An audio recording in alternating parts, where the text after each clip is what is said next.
back to my 185 reef tank. I have not made a video in a very long time. I apologize for that. But this tank is going on 3 years now. A little bit more than 3 years. Or, yeah, I can't remember the exact date. But if you check back on my previous videos, you will see. To kind of give you a little bit of an update, I have not messed with this tank really at all.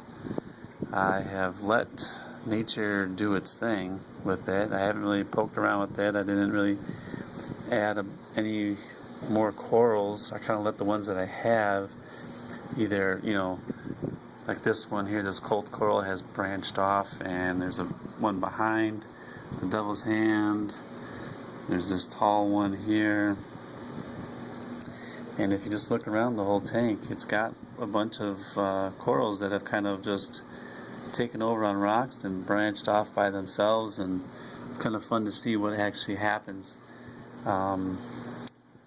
Everything else is going good. I do have some cyanobacteria and or red slime algae, and that's been kind of the case for this tank as forever. Not much that I could do about that. I have it under control with some of those guys right there, the Mexican turbo snails. They do a great job. That's one of the last ones that survived out of the, I think, 9 at one time that I bought.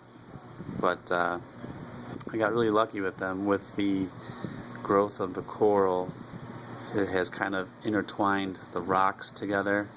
So none of my rocks really got knocked over from the Mexican turbo snails. So I got lucky there. But it's just cool if you would take a look at the other past videos, and you can see how big this toadstool has now grown. You can see that this rock is now dominated by this type of zoanthid coral. My clam here has actually been knocked off from that rock, and I've been lazy and had not got into it. But things have been crazy. Now, as far as my maintaining this tank, I have kind of let it do its thing. I have not done much at all in the way of water changes. I do not add calcium and or any of that stuff. The water changes is maybe 3 times a year at this point in the game. And with the Miracle Mud and LEDs, it's been, kind of lucky, I think. Now, as regards to my LED fixture, hold on one second, let me pull this up.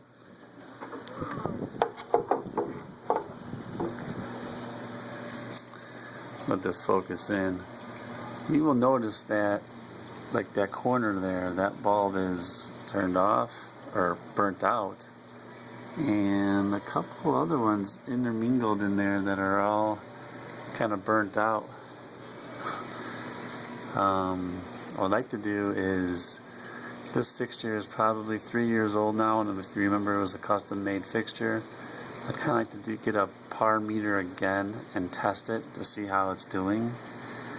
But then again, these corals have kind of adapted to the brightness and the depth and how high that fixture is from the top of the water and so forth. So it's kind of like, one of those things where nature will take over, nature will try to survive, and that sort of thing.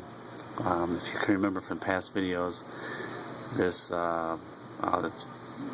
it's not coming to me the name of this coral right here, but it was the whole length of this rock. Now it did some battle with this coral here. In the same scenario, it was just up in that upper right hand corner, and it's been taken over this whole area here. And then this little part here, same thing. The zoanthid in the middle of this right here kind of took over that little spot. And so it's just cool to see what happens, what strongest survives, and all kinds of good stuff like that. So, thanks for watching. It's a quick clip. But I just wanted to update us because I just noticed that this tank looked pretty good today and wanted to share it with you guys. Thanks a lot.